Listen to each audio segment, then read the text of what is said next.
Comience su día con el devocional gratuito En Contacto. Suscríbase hoy mismo.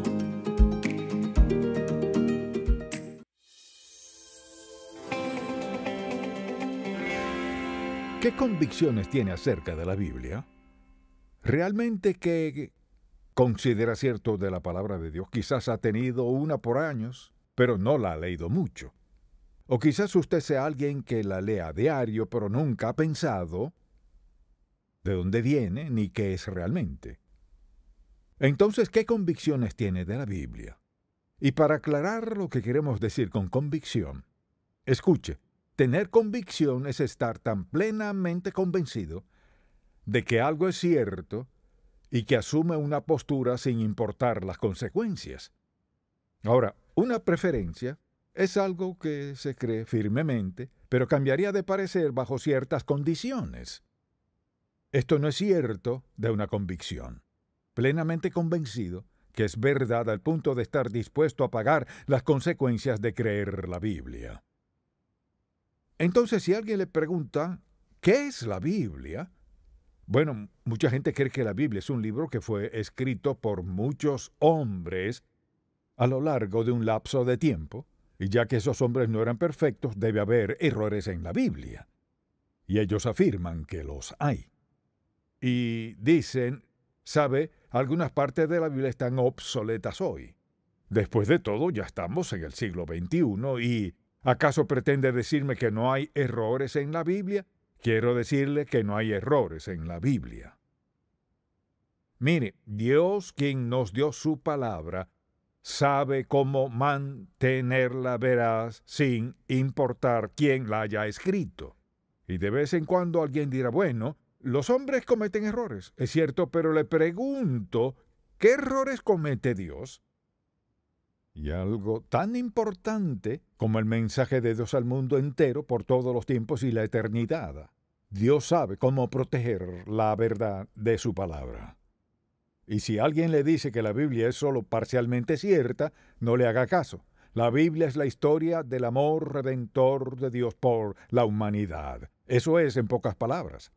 Le invito a acompañarme a Isaías 66. Deseo leer un par de versículos y luego vayamos al Salmo 119 y ver un par de versículos allá. Pero Isaías 66 hay una parte de este versículo que debemos ver. Así ha dicho el Señor, versículo 1, Isaías 66:1. Así ha dicho el Señor, el cielo es mi trono y la tierra es el estrado de mis pies. ¿Dónde está esa casa que me edificarán? ¿Dónde está ese lugar para mi reposo? Mi mano hizo todas estas cosas. Es así como todas estas cosas llegaron a existir, dice el Señor. Pero a esa persona miraré con aprobación, al que es humilde y contrito de espíritu, y que tiembla ante mi palabra. Al entender que este libro es tan santo, la verdad es que al entender la verdad de la palabra, sí temblamos. Al pensar en su eternidad, el futuro y el pasado, cómo Dios ha mantenido limpia y pura su santa palabra, diciéndonos cómo ser salvos y cómo vivir en tiempos difíciles. Es un libro que en verdad nos hace temblar. ¿Y cuál es la verdad de la Escritura? Hay toda clase de ideas, y deseo hacer simplemente esto. Así que le daré las razones por las que creo plenamente que la Biblia es la palabra de Dios, comenzando con que es eterna. Nunca está obsoleta. No pierde vigencia la palabra de Dios. Es eterna, cuadra en toda generación. Es infalible. O sea, sin error. En 2 de Pedro hallamos un momento. Escuché lo que dice. 2 de Pedro, versículo 1. Pero hubo también falsos profetas entre el pueblo, como habrá entre vosotros falsos maestros, que introducirán encubiertamente herejías destructoras, y aún negarán al Señor que los rescató, atrayendo sobre sí mismos destrucción repentina. Y muchos seguirán sus disoluciones, por causa de los cuales el camino de la verdad será blasfemado, y por avaricia harán mercadería de vosotros con palabras fingidas sobre el hostales, ya de largo tiempo la condenación no se tarda y su perdición no se duerme. O sea, que la gente no crea la Biblia no es nada nuevo. Siempre ha habido gente que no la cree, pero deseo que veamos que es la revelación del único Dios verdadero. O sea, al darnos la Biblia, Dios nos dio un libro por el cual pudiéramos vivir y enfrentar cada situación en la vida sin excepción alguna. Dios nos da su respuesta y su apoyo. Y también nos ilustra las consecuencias del pecado. Piensen en esto. Dios en su sabiduría, al darnos la Biblia a lo largo de los años, comenzó donde sabía que debíamos empezar. Y es que el hombre caerá en tentación y desobedecerá a Dios. ¿Y luego qué? Una de las cosas que Dios quería que aprendiéramos desde el principio es que hay consecuencias del pecado. Dios le dijo la verdad a Adán y Eva. Dijo, si me desobedecen pasará tal cosa. Lo desobedecieron y justo pasó lo que él dijo. Dios nunca nos engaña. Nos dice la verdad cuando es buena y nos la dice cuando es dolorosa. El pecado trae consecuencias, mucha atención. Dios sabía la clase de sociedad donde creceríamos, la clase de vida que tendríamos que vivir y nos dio todas las advertencias necesarias. Y dice que hay consecuencias del pecado. Además, nos revela el amor incondicional de Dios por nosotros. Fíjese, el amor de Dios por nosotros no está condicionado a que seamos obedientes o no. El principio está allí. Si obedezco, seré bendecido por Dios. Si desobedezco, mire, si soy desobediente, pagaré la pena, pero Dios no deja de amarme. Sus hijos, por ejemplo, si le desobedecen, ¿dejaría usted de amarles? No. ¿Es usted mayor que Dios? No. El perdón y el amor de Dios son el mensaje de la palabra de Dios. Esta nos explica, por ejemplo, cómo podemos ser salvos de nuestros pecados. ¿Dónde más encontraríamos versículos que contengan lo que dice este versículo? De cada palabra podría predicar un sermón, porque de tal manera amó Dios al mundo, que ha dado a su Hijo unigénito, para que todo aquel que en él cree no se pierda, mas tenga vida eterna. Y punto.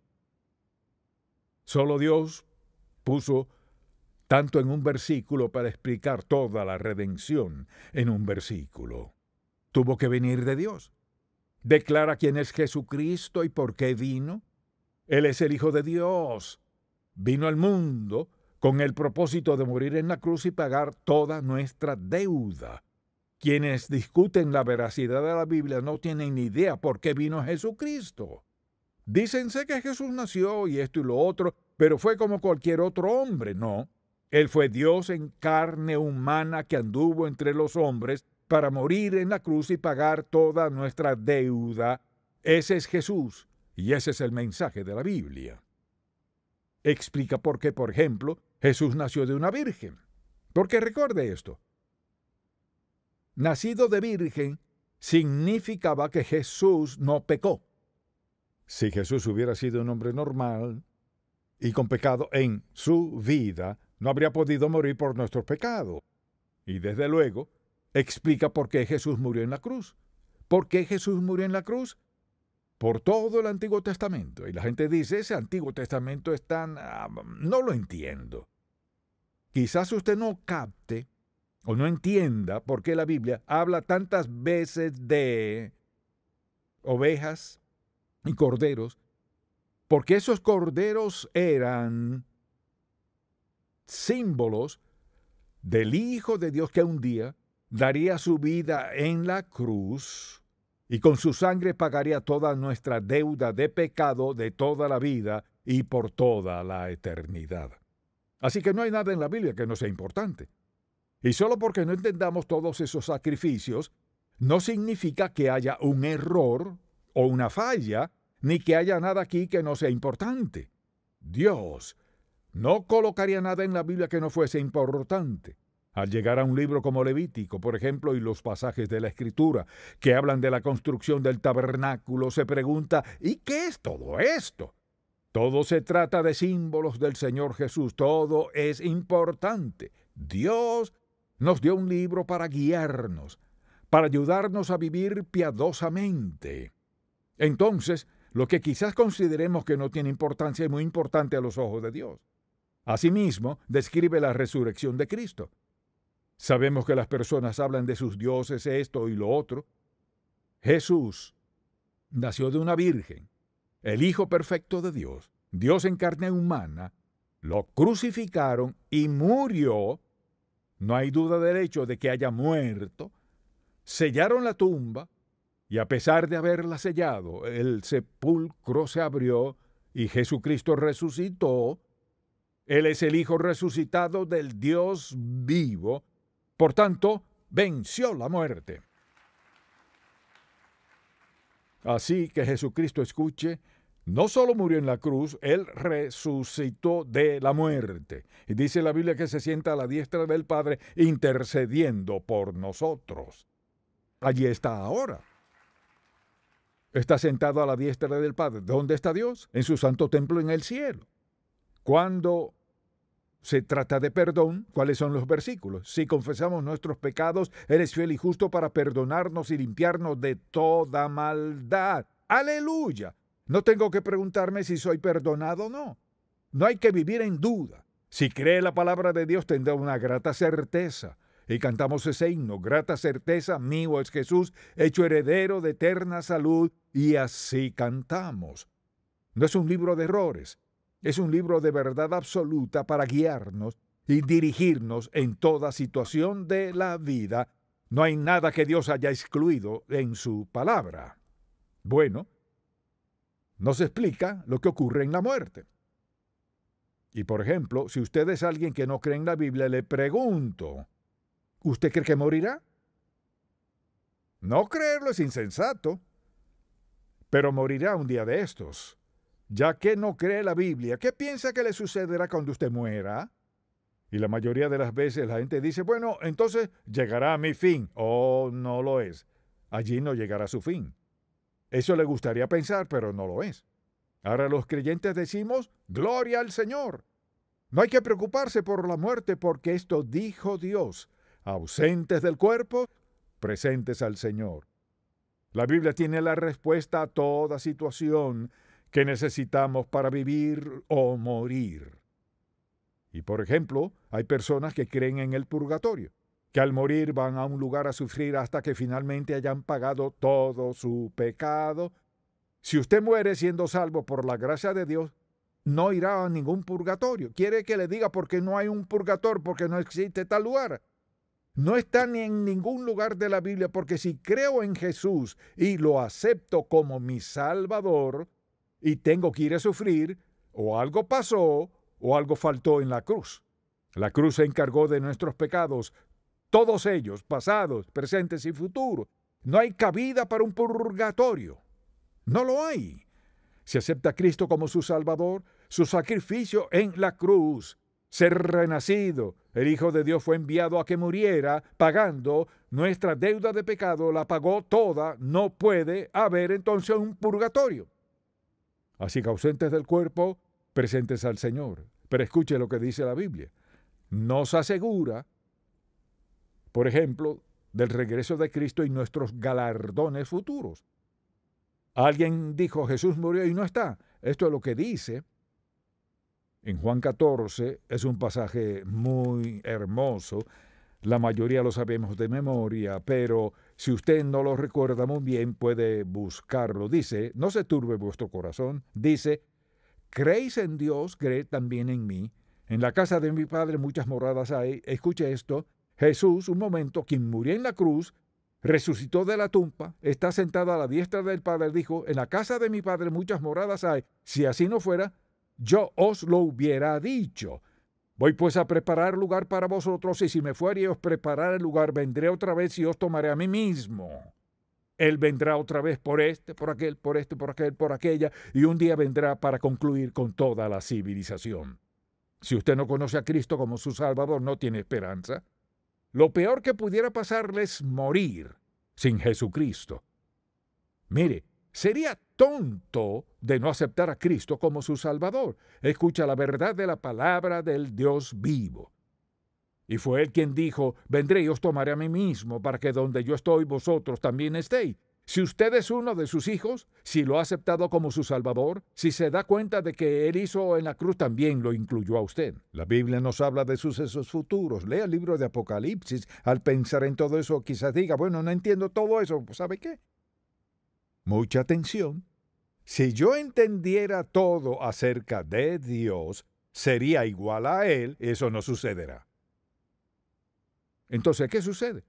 Somos dados a leer y orar y a buscar y a orar. Todo eso nos acerca a Dios. Dios me dice todo lo que necesito saber, no todo lo que quisiera saber.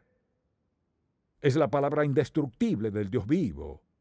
Por ejemplo, pienso en quienes la han burlado, blasfemado, quemado, negado, han tratado de destruirla, han hecho todo lo posible por deshacerse del libro. Y dice la Escritura en Mateo 24, el cielo y la tierra pasarán, pero mis palabras no pasarán. Eso dijo Jesús. El cielo y la tierra pasarán en el juicio futuro, pero mis palabras no pasarán. Isaías 48, uno de mis favoritos.